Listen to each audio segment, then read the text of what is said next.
The global digital revolution is occurring at breakneck speed. Wireless, ultra-fast connections are facilitating new and unexpected innovations. Intelligent, autonomous machines are overcoming complex challenges and creating new opportunities in many industries. At the forefront of these innovations is 5G as an enabling technology. It is not just an evolution, but a revolution. 5G promises a whole new dimension to future applications and services. It's time for Malaysia to take that next leap forward and embrace a 5G future.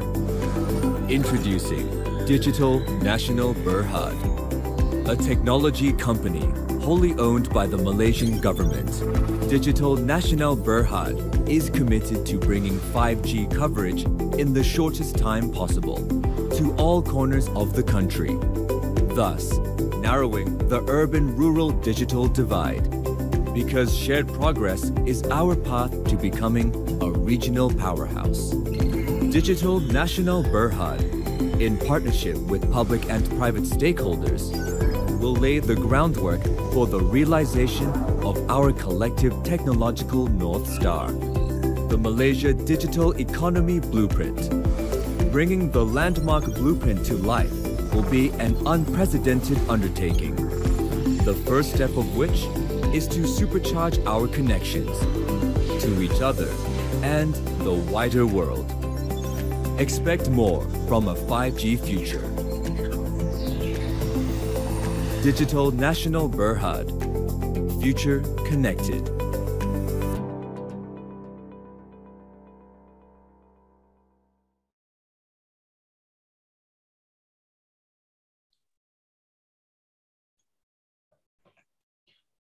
Welcome everyone to the 22nd show in the Top in Tech series, and welcome to the panel.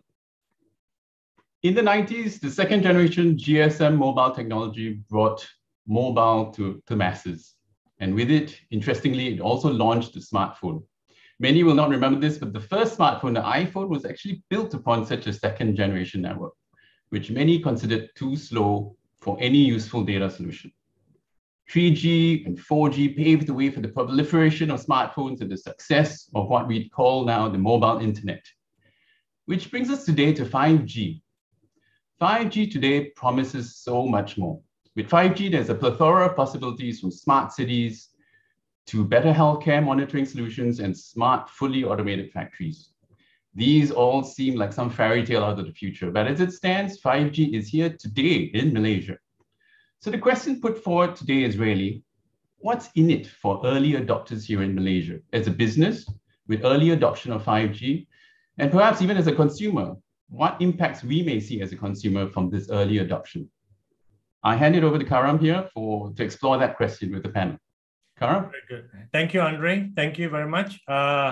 We've got this is probably the most topical, of the 22, editions of Top in Tech we've had, because obviously there's a big decision government is going to be making tomorrow around 5G, but it's all exciting, and it's just a coincidence that our topic for today is being held today, right? There are various reasons why, but none of it was related to being on the eve of the government's decision. Okay, for all of you always have great timing. Sorry again. You always have great timing, Karam. Okay, but before I bring on the three panelists, so what we're going to do is we have three panelists and we're going to go one by one with each other with opening remarks. And after that, we've got questions for them. And those of you who already sent your questions in early will be happy to know that we've picked some of your questions to answer.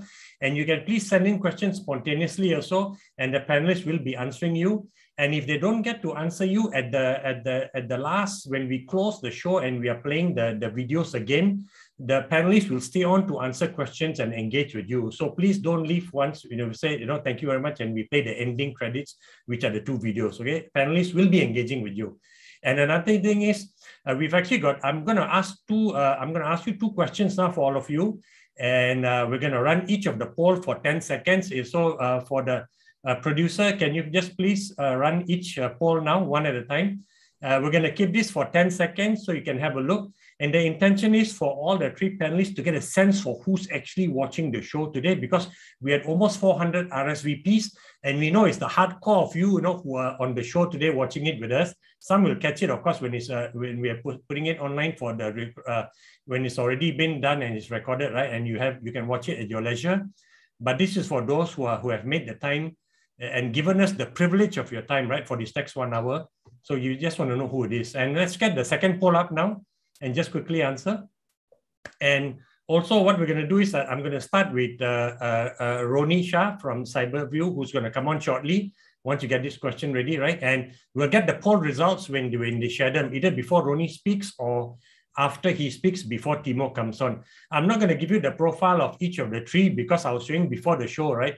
All of them are heavyweights, but everyone is here to listen to the conversation at hand, and it's very timely. And also, right, look at the topic, right? We were talking about what is possible today. There's so much stuff out there on the internet to read about what are the sexy things you can do around 5G, the possibilities, but we want to know what can be done today, because that means that you can adopt it now for the competitive advantage of your businesses, right? Very important. So with that now, thank you for running the poll. Let me just now get, oh, that's very fast. Okay, it went off too fast. Okay, I didn't capture it. Can we have that first poll results back very quickly? That was like a split second. I think my teenage kids could have captured that, but not me. Okay, there you go. So, okay, about almost 40% from the telco. From corporate, we'll have almost 30%.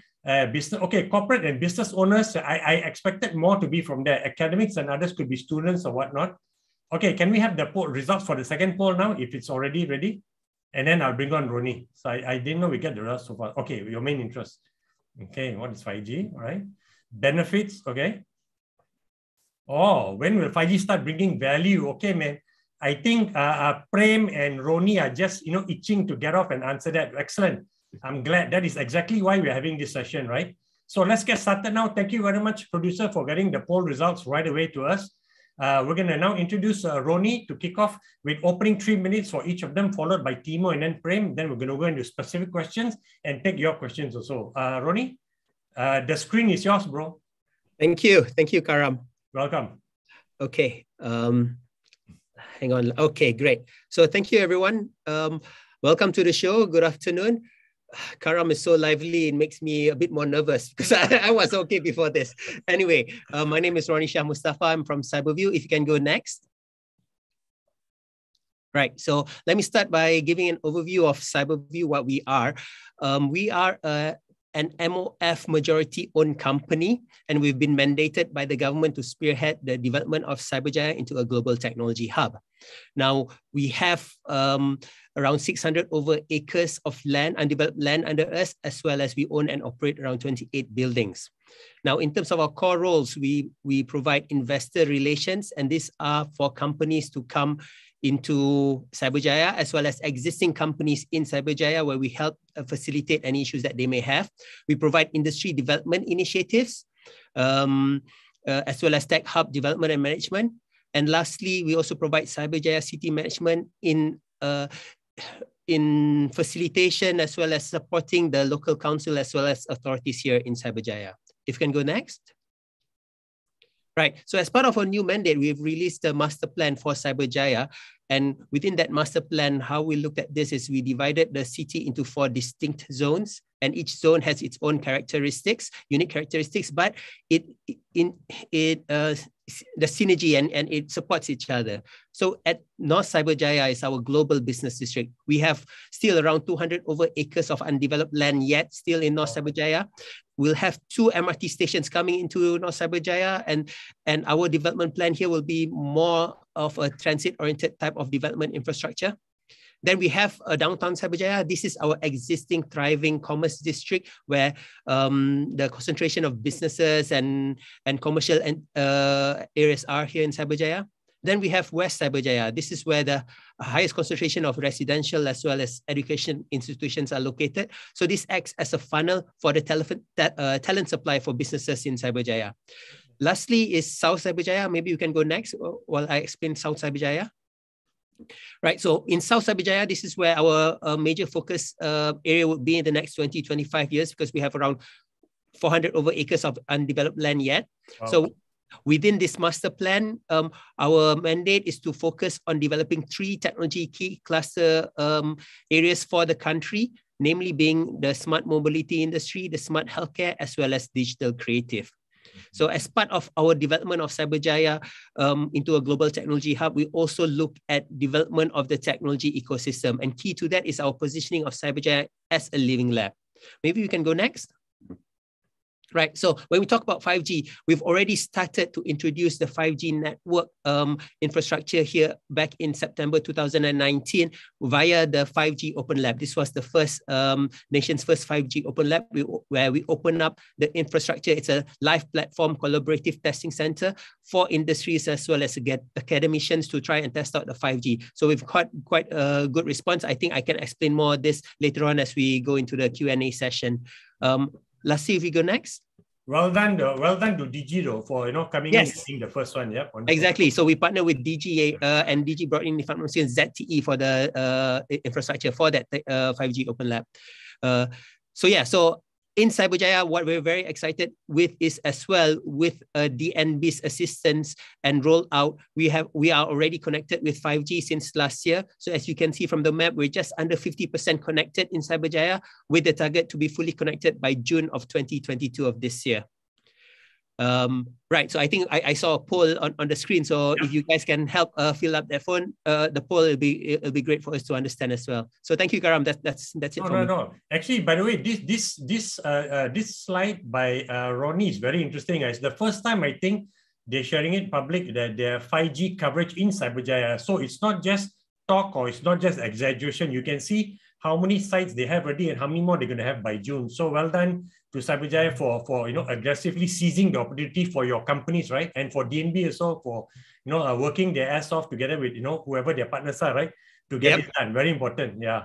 Cool. So thanks for sharing this also. And by the way, I think your slides will be available for those who are interested, right? Correct. Yes. I think there'll be a link. The host will share a link for the site. Right. So all of you don't have to quickly print screen. Okay, you can focus on the conversation happening now. All right. Very good. Actually, we should have asked one more question. Was that how many people have a 5G phone, or how many of them are already subscribing to at least 5G? I didn't think of that. But anyway. All right. That should be the poll question. Yeah. That's kind of interesting. But anyway, never mind. So let's bring on Timur from McKinsey now. We're quite happy to have them, right? Because McKinsey will offer like a global regional view also of what's going on the ground with various other countries. And later on, you can, I know many of you all will shoot him some questions also. But Timur, the screen is yours. Thank you, Karam. After such a fact-packed introduction by Roni, I would probably have a lighter version. Good afternoon, everyone. Very happy to be here. My name is Timur. I represent McKinsey & Company, where I work as a partner in our office in Kuala Lumpur. In my work, I focus on the telecommunication industry, and my main clients are internet service providers, mobile operators, and network equipment manufacturers. And of course, as McKinsey, we do quite a few things for our clients, and 5G right now is, of course, a hot topic. So things like 5G strategies, R&D strategies around 5G, things like that. This is what I do in my day-to-day job. So Timur, sorry, just quickly, since you have just moved to Malaysia in January, literally 2.5 months ago, selamat datang ke Malaysia on behalf of everyone. Thank you, Karam. Thank you. This is also what I wanted to say is I got a bit lucky that I realized that my name actually means something in Bahasa Malaysia, right? It means east. So my adoption, I think, here happened to be quite nice also because of that, because people memorize the name quite quickly. Yeah, cool. Right. I've also recently been to this Mobile World Congress in Barcelona, which I think is the biggest event in the telecommunications industry a couple of weeks ago. So I'm very happy to share some of the learnings and the industry buzz that is coming up from there. It's still, even in post-COVID times a little bit, it's still about 5G as much as it was a couple of years ago. So happy to talk about that today. Now, very quickly, if we speak about McKinsey, many of you probably know the name of the company. If we go to the next page, we are a leading global management consultant firm. We serve almost 90% of the top 100 global companies in the world. Pretty much the same here in Malaysia, both on public and private sector.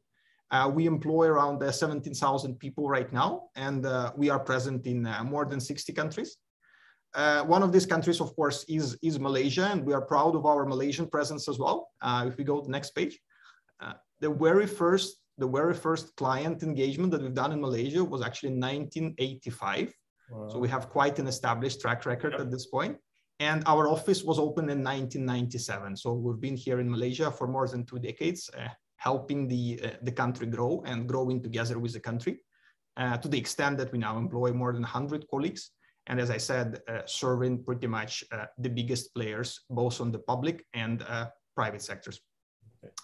If I think of the McKinsey's work on 5G specifically, when you go to the next page, there are a couple of things which I would like to highlight. So on one side, of course, this is client work, where we work with players along the full value chain of 5G, starting with those component providers, people who manufacture semiconductors and small things which are required to construct the network components, then going through network equipment manufacturers and going through the sort of service providers themselves.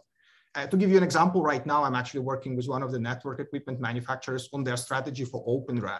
So if there are questions on Open RAN, very happy to talk about that as well, since Open RAN is quite connected to 5G. Yeah. On the other hand, of course, we are quite active in the research and knowledge generation area, and doing quite some proprietary research on 5G.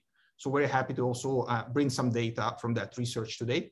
And genuinely very excited to be a part of the panel. Thank you so much for having me. Very good. Thank you, Timur. Okay, now let's bring in Prem from DNB to have his quick introduction remarks and thoughts here. And once Prem is done, then we're going to have the other two panelists join me, share the screen with us also. But for now, Prem. Yeah, hi. Hello. Thank you, Karam, for hosting this, and good evening, everyone. My name is Prem, and I head the strategy for Digital National. What I'd like to do is to share with you a couple of slides about DNB, and just to show what our mandate is and what our aspirations are in delivering a 5G and probably the best 5G network in the world. If you go to the next slide. So the most of the questions today will be turning on what is the economic contribution that 5G will bring to Malaysia. And we have done a lot of work since inception in 1st of March. In fact, it's 1 year old. We have looked at how the job creation market is going to cut across all 11 industries. And we've done a very extensive research to see where the impact would be, where the compromise would be, and how that would span out. What this means is also it has a direct correlation to the contribution of GDP, and this has been taken over the next 10 years, accumulated. So the benefits that will be coming through the deployment of 5G. And what will then that translate to is it becomes a digitally inclusive society. So basically, we are going to be connecting, looking at all vertical industries, consumers, we're looking at all the healthcare, manufacturing, and all that kind of things, where it will be empowering them from how the task has been carried out all this while. And it's also going to be a digital, a data part. We're going to have a lot of data that is going to coming out of it. So you can actually take informed decisions when 5G is getting deployed. If you go to the next. So when we conceived this, a couple of things that we expect as an outcome. One is to accelerate the potential of the digital economy and innovation. And I'll share with you during the panel discussion as well. The other thing is also to bridge urban divide. We want to make sure that the connectivity is the next utility like electricity or water, because it is a necessity today. What we want to do is also provide the best experience to both enterprises, retailers, and consumers. And also with this, we want to enhance the industry's competitiveness and also drive investments into the country, and also look at it and how we can sustainably develop where possible from an environmental perspective. And one of the key important things that we want to highlight here is also based on the key outcomes that we expect, it's all engraved and aligned with the My Digital Blueprint. So we don't go off tangent, and we work with those 6 trusts. Sorry, you were saying something? No, I say excellent. When you say align with My Digital, it's so important, right? To support, that is like the umbrella, goal objectives of the country moving digital, and you guys are one critical, component of that. Yeah, excellent. Yes, so everything is mapped to the My Digital, and we will basically be aligning all the aspirations what the government has set forth. If you go to the next slide. So how it works is because we've been given the spectrum, both on 700, sub-6, and also on the millimeter wave, where we will then build the entire RAN infrastructure provided in Malaysia and East Malaysia. And by the way, Timur, yours is East, and East Malaysia is also part of our phase 1. Sabah Sarawak will be covered as well. And I'll explain to you in the next slide. So what we are doing is we're going to not create assets, we're going to reuse as much of the assets that are already there. Like, for example, we work with the existing towerco companies, we work with Nasional, we work with Telecom Malaysia, or whoever that provides fiber, and also with building owners to basically reuse the infrastructure to provide that radio coverage that we require. So by doing that, what we want to do is allow all the telco operators to start looking at innovative solutions fit for purpose for the rakyat, government, and enterprises, so that the acceleration of adoption, innovation, everything is concurrently happening. And that is one of the things. It's not just about us deploying 5G, it's about how fast the adoption rate is also, and that's what we are also measured when we are looking at the 5G deployment in the country. Go to the next slide. So end of the day, how will that transform the rakyat? It's basically creating a digital economy, bridging the divide. And we also are looking at activities on how do we build a knowledge-based workforce. And I'll touch on that during some of the discussions that we're going to have later on. And most important is we want to look at how we can be not an adopter of technology, but a creator of technology for the Malaysian country, citizens, enterprises, government, etc. So that's what we are doing. And I'll show you a couple of things that we're doing on that area, how we plan to fulfill that aspiration. So just to give you on the next slide, a quick snapshot on how and where this is going to be deployed. Now, if you look at technology, it took about 8 years for 4G to reach 80% population. What we are doing right now, we are trying to get 80% coverage within the by 2024. So we have successfully launched 500 sites in Cyberputra and Kuala Lumpur, the one that Roni showed you, and also the plans on the red dots on where the next coverage is going to be. We are already aggressively over the last 2-3 months now working in Penang, Johor, Sabah, Sarawak. So basically we need to complete 4,000 sites. And the other thing also I want to emphasize is we are very, very closely monitored by MCMC. So basically what we mandate, we have to deliver. So that's the kind of scrutiny that we get to go through. And this is to give you how densification and expansion will continue in phase 2, and also at the same time look at how 5G can be accelerated in the country. Yeah, that's about what I wanted to cover. Thank you. Very good. Thanks a lot, Prem. Let's have Timur and Roni also back on sharing the screen with us. And just very quickly, I also I think there's a wonderful observation, right? And by Sudip, I think Sudip Mohandas, and I have to apologize to him because he said we're talking about 5G, but as the organizers, we have not prepared a closed captioning for this event. For those who are hard of hearing, I actually have hearing problems myself, right? Not so bad yet, but Sudip, we have taken this to heart, and we'll make sure moving forward we have that. Again, my apologies for all those who would appreciate closed captioning, right? We will get that sorted out in the future. So now let's start with questions, and remember, we will ask your questions. Have your questions coming. I already see some. My only request to you is please don't have your questions come at the last 5 minutes. It seems to be a specialty of Malaysians, right? The last 5 minutes, they're inspired to ask a lot of good questions, but we are wrapping up in the last 5 minutes because each panelist will then be asked for their key takeaways. So please don't do that because we won't be able to address your questions. So now let's get to Roni first. And I guess my first question for you is because you have actual data points ready, right, Roni? So I want to ask you about your 5G Open Lab. If you can just share a bit more about what were the key outcomes, lessons learned, right? And key takeaways for everyone who's listening, especially for business owners, right? Who may want to pick up on some experience already there. Right. Okay. Thanks, Karam. So sure. When we launched the 5G Open Lab, it was in September 2019 up till December 2021. Okay. So we had, I think, like 6 cohorts, 6 programs, where in total there were 27 use cases that was tested out within the Open Lab. We see quite a good mix from the industry as well as the academics also testing out the projects that they were working on within the 5G Open Lab. So it's actually a very good a testing environment, because I think what we see right now in Cyberjaya is still very much at the innovation R&D phase. right? And this is where we really try to provide that infrastructure and the ecosystem for companies to test out their research and development. Now, within the 5G Open Lab, I think just now you mentioned, and I like to highlight this again, we partnered with DG to bring in this 5G Open Lab to the nation, basically here, based in Cyberjaya. So in terms of the types of use cases that we saw, it's within the three verticals that we talked about, with smart mobility, smart healthcare, and digital creative, as well as smart city type of projects and innovation. I'd like to share with you three projects that happened during that time. One of it is by MMU from the academic. So they had... sorry.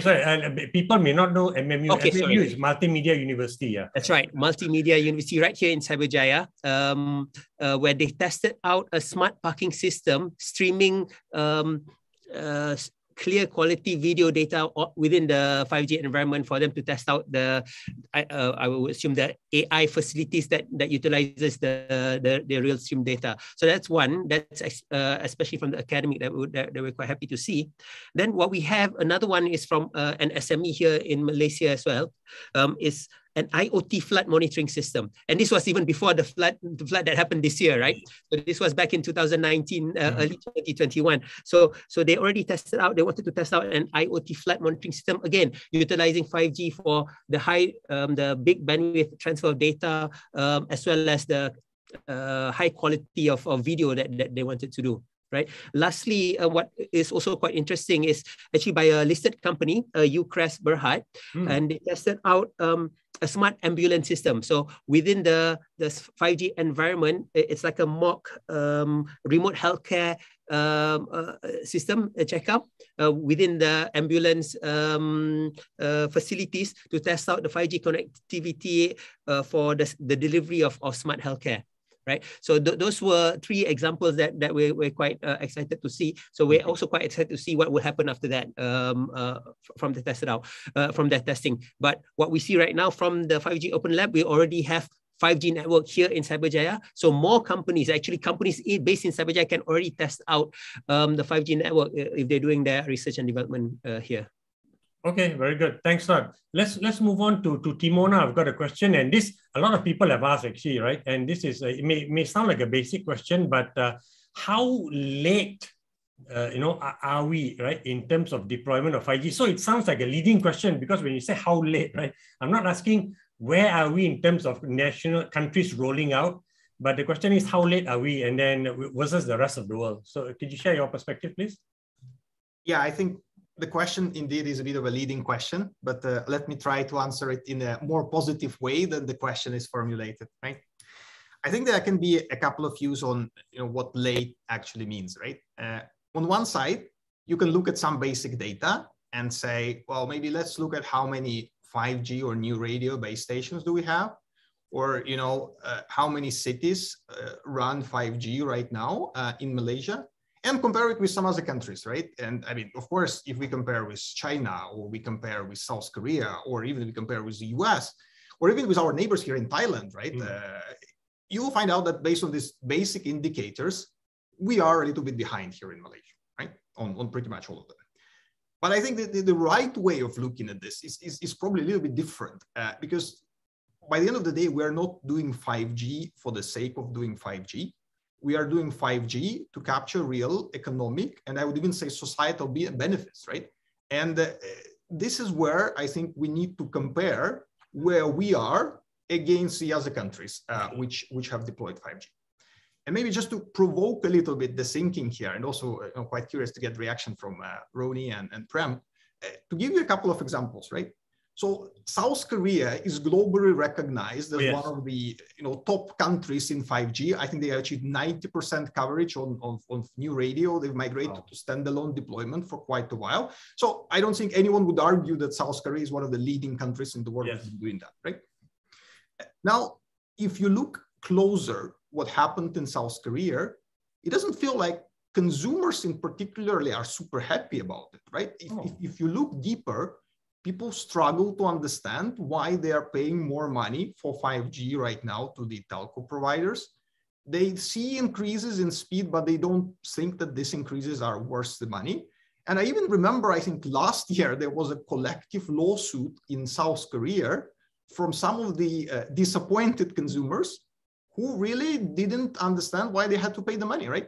Wow. And this, I think, is one example when there is 5G, but the economic benefit of it is quite unclear, right? And I think why this is happening? Well, because there are no good applications for that consumer 5G at the moment, right? And that's unfortunately the fact, which is quite clearly demonstrated in Korea. Now, to give you another example, right? So Germany was one of the first countries in Europe which started issuing spectrum for 5G directly to enterprises, directly to corporations. So as a corporation, you actually had an opportunity to buy spectrum and then deploy your own private network for whatever purposes you wanted, right? And what is interesting about this approach, in order to get this spectrum, you actually had to prove how it's going to bring value to yourself and how it's going to bring value to those around you, right? And then you would see projects, corporations coming with projects in the areas like forestry, water resource management, waste management, and this kind of things that clearly have some impact on society, right?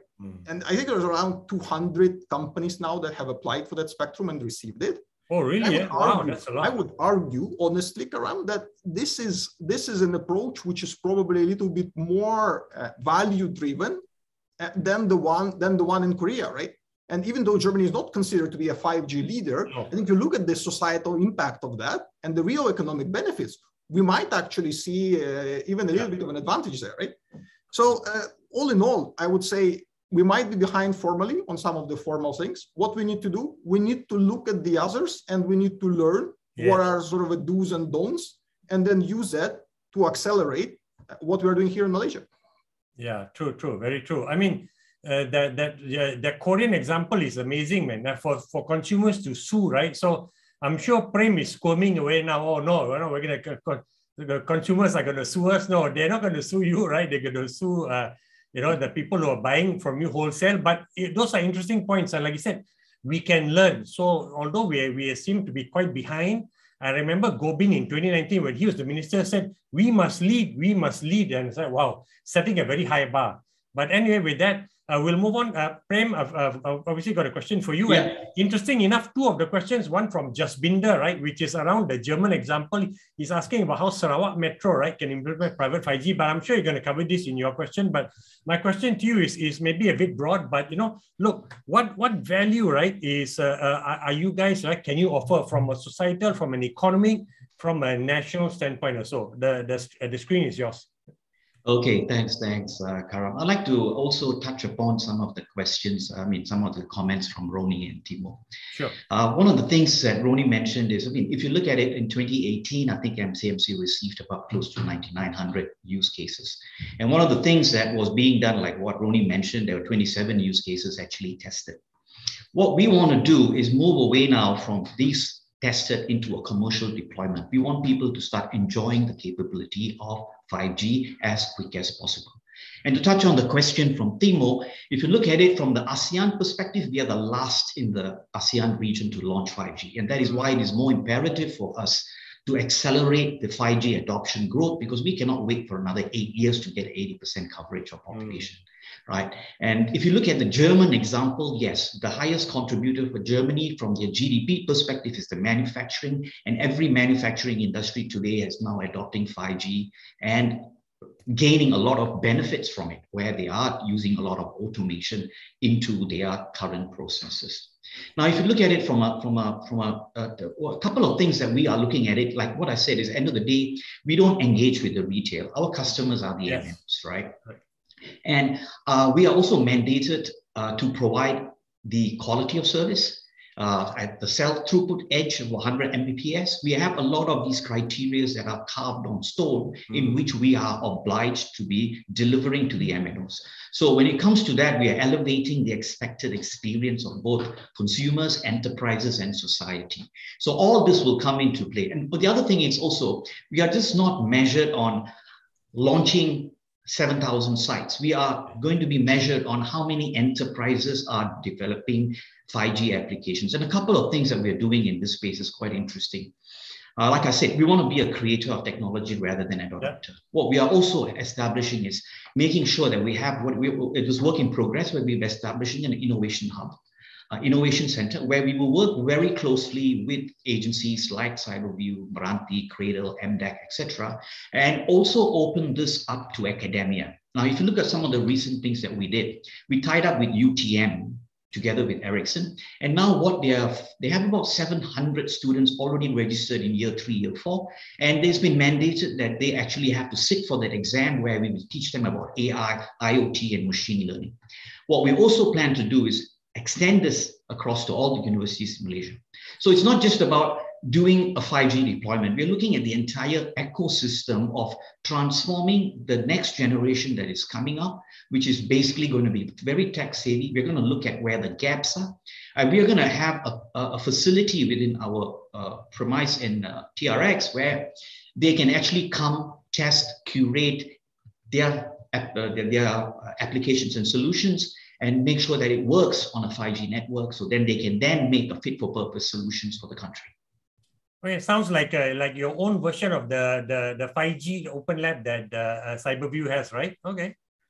Yes, it is. And it's basically, for Cyberview, that a couple of things we're discussing is they want to empower a smart city environment. Yes. Here, I'm looking at also not just that, but also curating for healthcare, for manufacturing, for oil and gas industries, for agriculture. So there are a lot of these critical GDP contributors to Malaysia. How can we transform them from what 4G has offered to what 5G can offer, which is up to beyond imagination. Correct. Right. Okay, cool. I can see the questions coming thick and fast, but I'll leave that to the panelists. So Roni, a question from you now, and it is actually from a gentleman called Razman Jamal from U Mobile. So one of the many telco, seasoned executives who are listening in. So he's asking actually, how can SMEs exploit, right, the 5G strategy or initiative, and what does being 5G enabled, right, mean for your city, right, for the tech players? Right. Okay. Thanks, Karam. I think I'll try to answer that from a Cyberjaya perspective. Yes. So like Prem mentioned just now, we're working with DNB to come up with an MOU to see how 5G can support a smart city type of infrastructure. So that's one of the things that we're looking at here right now in Cyberview. Not just for Cyberjaya, but for Malaysia's cities infrastructure.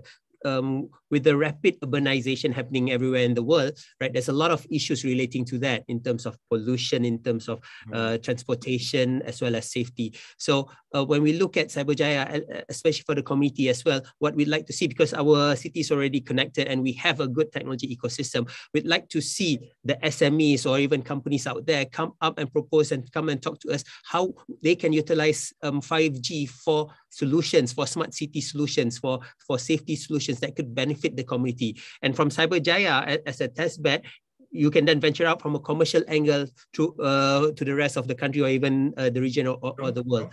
Yeah.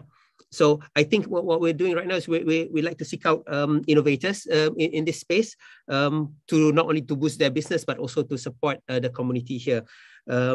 I think in Cyberview, what we're doing as well is not just from a 5G perspective, but we're also looking at development of other ecosystem within the technology industry. And I think what we have already at the moment, we have the National Regulatory Sandbox by our subsidiary Futurize to assist these technology companies. We would have also other programs and services to assist these technology companies to see how we can then help make this 5G reality come true in the very near future. Okay. And I think interesting that the question was around SMEs, right? So I think, and I'm hoping that you guys are working with like the SME Association of Malaysia, so to create awareness, right, of the potential opportunities in the space. Agreed. And I think you all were just talking about like, what will be coming possible for tomorrow. So in terms of 5G, so because I'm doing this from my son's room, I'm just going to quickly reach aside and get something that he is playing with, right? And literally this is like the world now, the next world, right? So this is like a high-end virtual reality headset, which he used his own money to buy. I didn't buy for him, okay? So I suspect the mother had something to do with it. But, so kids nowadays, those of them who are blessed to have, strong mobile connection or of course, fiber connection at home, are playing with these kind of things already, right? And virtual reality games, and connecting with their friends in virtual chat rooms and all. It's amazing. And obviously businesses are going to start doing that also. And I see in Malaysia now, they're beginning to be a few more like conferences or talks, right, around virtual reality, right? Metaverse. They like to use the word meta, what's going on. So I think there's definitely opportunity there. And of course, now with DNB, right, creating the superhighway for us to ideate, to fail, to experiment, to learn, to fall, to stand again, to start running, right? Using the possibilities that 5G will create for us. But let me quickly go to Timur now. And I guess what are the ways, right, we can accelerate value creation, right, from 5G, Timur? Yeah, thank you, Karam.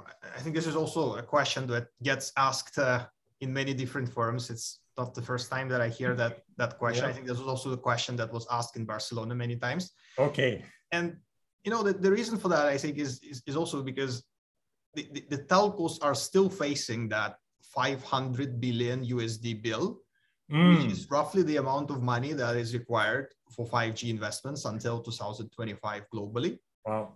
And people still don't really see the ways how this investment can be easily monetized, okay. Right? And that's why I think on everyone's mind is this value creation. How do we accelerate that to start getting the payback on the investments, right? And I think there are two schools of thoughts. We even had quite a heated internal debate on that recently, right? Nice. One school of thought says we should accelerate the deployment as much as we can, and then the deployment would create monetization opportunities, because these opportunities just require an environment to thrive, right? This is almost like you are not getting a 3G enabled iPhone, or not getting an iPhone for the sake of that before there is 3G, right? So we first need 3G, and then iPhone comes up as an idea within 3G, right? I think that's one school also. I actually have a different opinion. I think that, we need to do a little bit kind of differently in that regard, keeping in mind that investment though. So in my view, there are three things we can technically do. And I think Prem and Roni are well positioned to comment how much we do that in Malaysia as well. I think to me, one thing is definitely be value focused in this. So as I was saying before, stop doing 5G for the sake of 5G. Identify the areas, like in the German example, which are important for our economy, and support those specific areas to deploy the use cases at scale, right? Because we also do a lot of pilots and experimentations and things like that, which are all good. But I think we need to find those 5 use cases that move the needle on our economy specifically, and we need to use our resources to support those, right? That's one thing. The other thing I think is we need to find a way to attract enterprises and SMEs into this. Again, maybe operating a little bit with this German example, because they would be creating that value, yes, both privately for themselves and for the society, right? And then the third thing, just echoing a little bit what Roni was saying, I think we need to support the startup ecosystem in the 5G area. And many people don't realize, but 5G, unlike all the previous technology, is very dependent on the applications. If there are no applications, 5G has no value. I mean, right, the fact that you can download a movie in 2 minutes is cool, but you can also wait 20 minutes. I mean, nothing would change, right? So that's why this startup ecosystem that develops the applications, both to manage the network better in terms of doing things like dynamic network slicing or advanced location management services, all of this, as well as the sort of a more user or a type of applications like the IoT platforms. This is something that we need to encourage investments into and to support the startup community in that. So this to me are the 3 levers that we need to pull. Okay. I'd like to jump in here, if I may. I mean, you touched on exactly the right thing, because 5G by itself, switching the radio on doesn't mean anything, because you got to start looking at how the devices and the applications and how you get that data and make that sense of the decision process in any vertical use case. A couple of things that we are, in fact, since we came in and announced the 5G is going to be rolled out, we've been overwhelmed across all industries, right from oil and gas to manufacturing to agriculture. Everyone has been coming, knocking on our door, and we've been conducting a lot of presentations, putting together what are the possible use cases and everything. Now, we got 2 challenges here. You touched on a very important thing, is the ecosystem. And in that, what we are now trying to do is, we thought the ecosystem is abundance in China and Europe and everywhere. What we're trying to do is also bring them into the country, right? So then we can start curating those use cases one by one and making it working on our lab environment, integrated into our solution, and it can be a one test for any of the MNOs to take it out to the market. So these are some of the couple of initiatives that we are looking at it. And the other thing is also we realized is the lack of understanding, because everybody has heard so much hype about 5G. Yeah. What we are also trying to do is, what does it mean to you? What does it mean to your business? And there were questions that saying, who will benefit more? And you rightfully said, nobody is going to pay a lot more just to download a movie. And that is why, one of the reasons why we're building the superhighway, Karam, you said that, is because with that scale, we can make 5G affordable. When you make it affordable, the adoption rate accelerates. And that's why we are trying to fix all that puzzle into making it something that is for the rakyat and for the country. And that is why our main focus is for DNB. No, and I think one of the amazing things that you all have done is, and people may have missed it, is that, with all the questions that have come to you all about you guys, they're using your approach, your single wholesale will be inefficient, costly. You guys have come out and stated that your wholesale cost to the telcos is going to be around 40 or 50 cents per megabyte, right? That is incredible. I mean, in no other industry have consumers, right, and businesses seen the wholesale price that the person you're going to buy from is going to get, so it's transparent, and you've created such a high bar that is already beneficial for the country, for whoever, however this pans out, right? The fact that you're saying we can offer it at this price and 100 meg speed, right? I know there were some questions about what's the minimum speed, and you're going to guarantee 100 megs, and you can go more as you get more spectrum and a whole bunch of things. But I like what you said at the very beginning, Prem, right? You're building a world-class network. And I am very sure that, with what you guys are doing and with the heat that is on you all, it's going to make you all deliver world-class. And I dare say that if the government stays the course and says, okay, we, the government, are going to do this our way via DNB, I bet, and Timur, you can correct me if I'm wrong, I bet that in a very short time, countries around the world are going to look at the Malaysian model, how you deflected the criticism and stayed the cost, because this is absolutely the best way to go forward, right? And I look forward to that day when people say, oh, actually, yeah, this is the right way to do. Lots of things to come. But Prem, I'm going to go to you now. And then, but there's also a question from McKinsey, I think, right, about us having a lot of sparse population areas, right? How essential and even realistic is it, right, for you to achieve full or 90% 5G network coverage? And maybe one of you can answer it later. But for you, Prem, somebody who's from, I think, obviously, I guess, working in Johor, and he's saying that how can we Johorians, and he used the word Iskandar region, right, use 5G mobile network and business applications to benefit us. So you want to just take that? And this is from, I think, a consultant, right? Ko Keng Min, Ko and Associates. Yeah, we are already in the midst of rolling it out in Iskandar. So basically right now we're doing the integration test and everything. So if you look at the rollout plan, it's catered across every state and cities. So that is how we are gradually going to densify those population coverage area. So they can expect something really soon. Work is already in progress and things are rolling out in Iskandar or Johor. Okay, great. So let me quickly move to another question.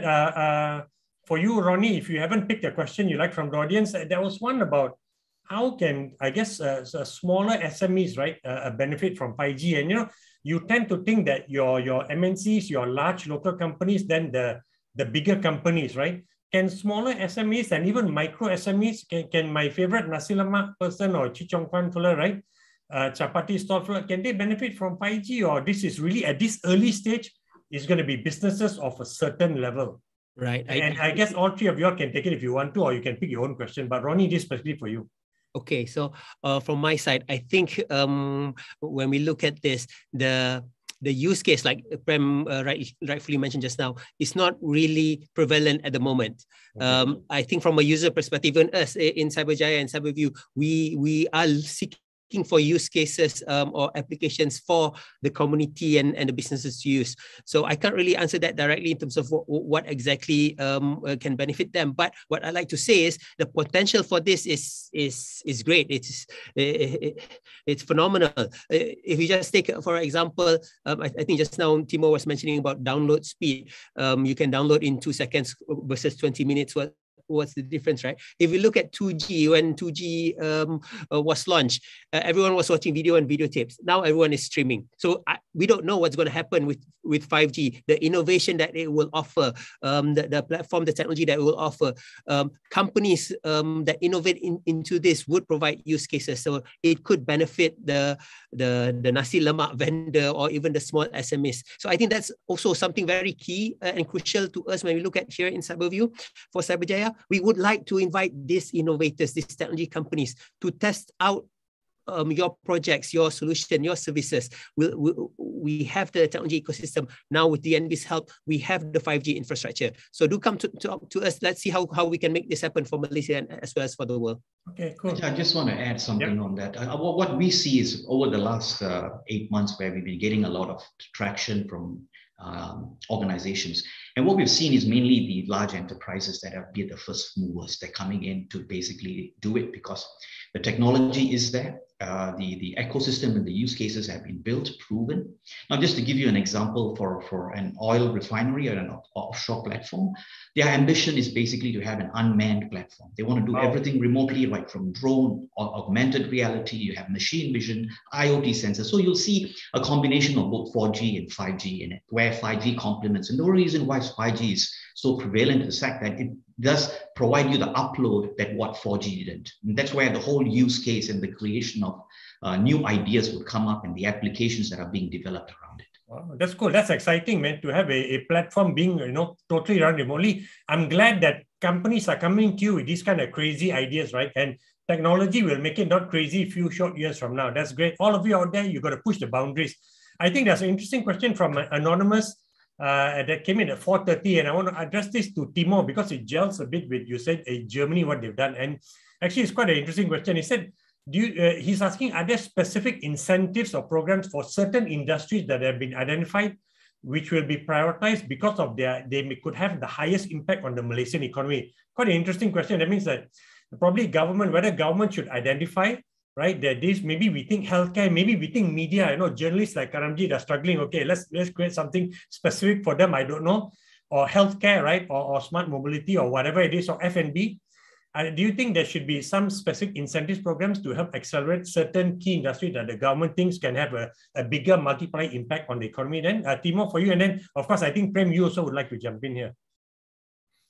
Yeah, Karam, I think on this one, definitely. Coming back to that German example, I think the incentive that they were giving in that case was actually the price of that spectrum itself, because they were giving it for free, essentially. It was free. A small fee, but was very small, right? I would say it was quite symbolic compared to the prices that you would typically see in the auctions among MNOs, right?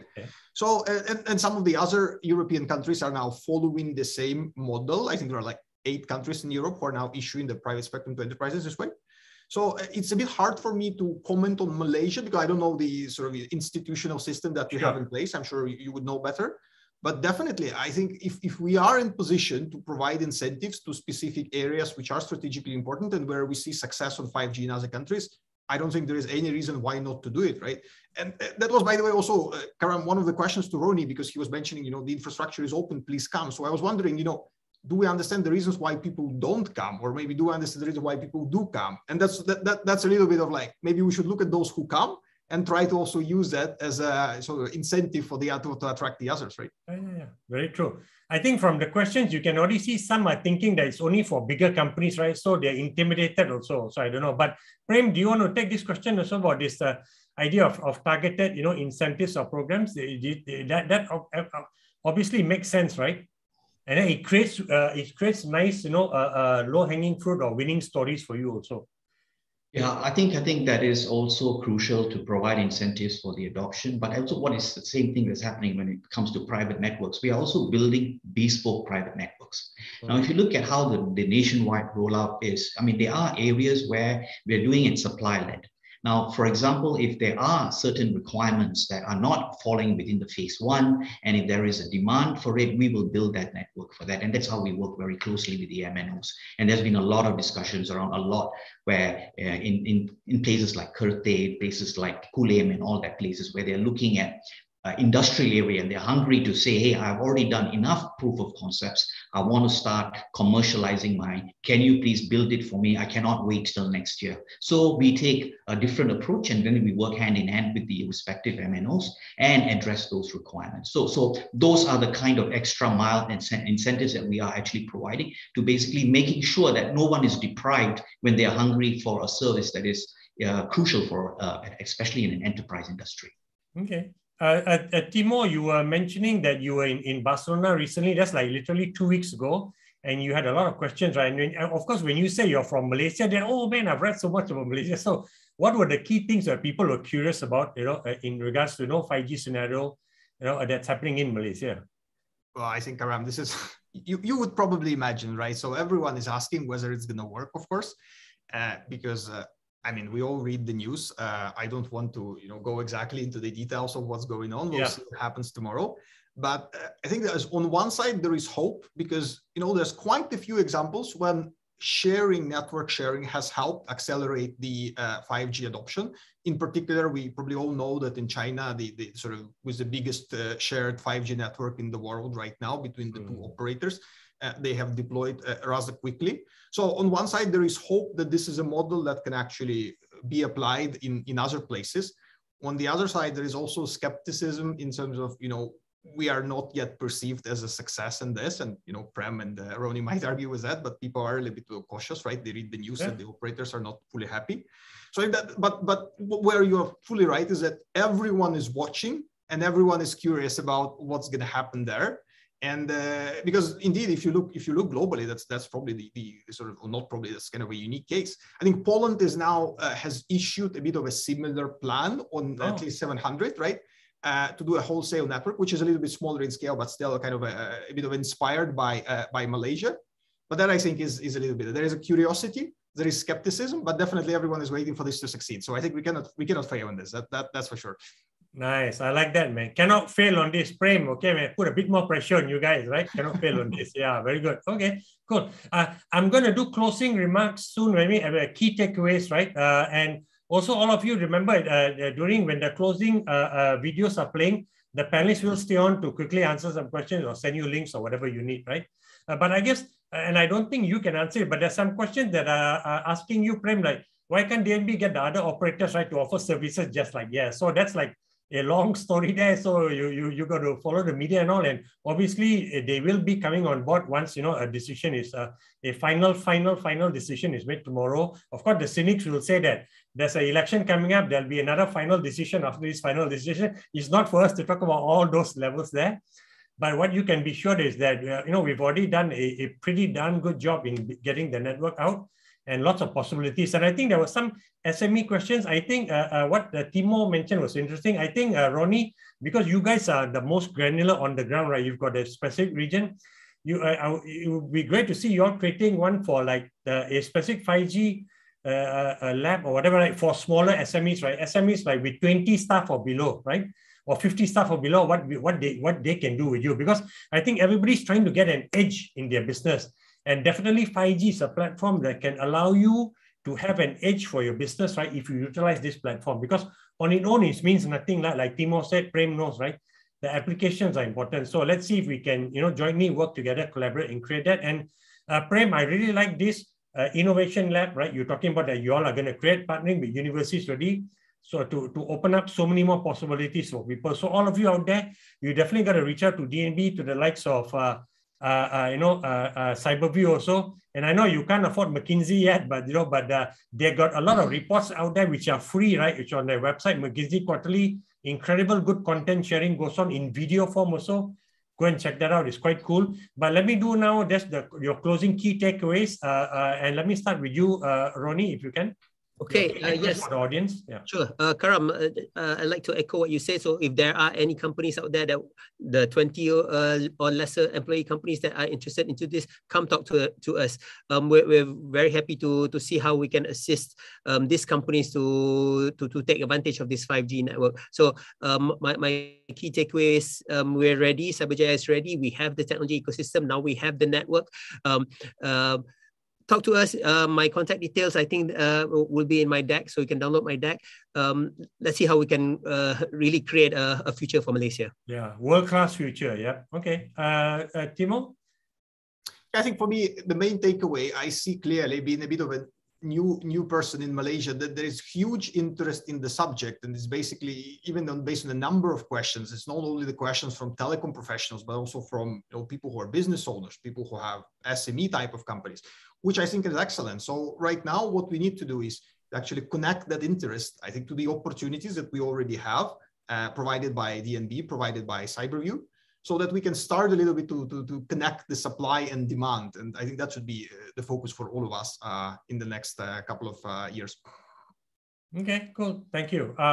Prem? You touched on a good point, Timo. It's supply and demand, and that is where we are addressing it. And for us, our ambition is to accelerate it. We cannot wait another 8 years. We want to accelerate and have 80% population coverage by 2024. We are committed, dedicated, and also we are working very, very hard to make this a reality, and especially when it translates into the big picture of how the economic impact is going to bring to the country. And that is where we should stand up and be proud in the future. Okay, very good. Look, while the video is being, I'm going to bring Andre back now. But before that, look, there's some interesting questions that people have asked. There's one from Jaya Kumar, and I think maybe Prem, you or somebody from your team can answer, because he's supporting a factory. He said 3 kilometers, away from the main road or whatever, and he wants to know what kind of bandwidth he can expect with 5G. So it's great that people who are in Tanjung Malim, Timur, which is like a smaller town, right? We're like about 100, 200,000 population. Are already interested in getting 5G to utilize, right, for their benefit. Fantastic. So hope your team can help Ajay. Most definitely. Lots of good questions. But before Andre, you get your closing, I want to credit Andre also, because I think very few people remember that Andre is actually an entrepreneur, a telco entrepreneur who successfully sold his startup, right, to a French company. So he's quite well versed in the telco space, and he did a nice exit, like I think 5-6 years ago. So that's a bit of background, Andre, but I'll let you have the closing remarks now, and I'll shut up. Thank you very much, Kara. Thanks for that plug. But I mean, it's an amazing conversation, and I think that I'm pretty sure we could talk about this for another hour. Yeah. What strikes me, I suppose, is that closing remark about supply and demand, and really, what you're doing, Prem, with DNB is really building, the foundational aspects of everything, and really the word that keeps coming to mind, because I think many of you mentioned it a few times, is innovation. And it's something which I'm really excited about, because I think there's so many potential use cases. And Roni, you mentioned that there are already 27 use cases that are really SMEs are exploring. And the part that also, Timo, I think that I really felt was, really resonated with me is the fact that really what we really need is those 5 use cases to scale. And that will make a huge impact on the economy as we go forward. And we find those 5 use cases, that's really positive for the Malaysian economy. Yeah. Okay, very good.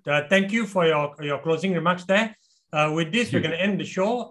You could please, I think some of the panelists are already answering your question there. Stay on for your questions to be answered. And we will see all of you again in the next episode of Top in Tech. Thank you for the privilege of your time and for the fantastic questions. Very heartening. And thank you for the 3 panelists. Well done. We'll see you all, everyone again next time. Thank you, Karam. Thank you. Thank you, Karam.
The global digital revolution is occurring at breakneck speed.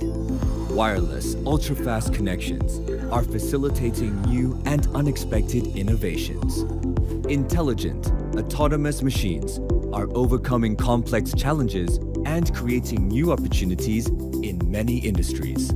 At the forefront of these innovations is 5G as an enabling technology. It is not just an evolution, but a revolution. 5G promises a whole new dimension to future applications and services. It's time for Malaysia to take that next leap forward and embrace a 5G future.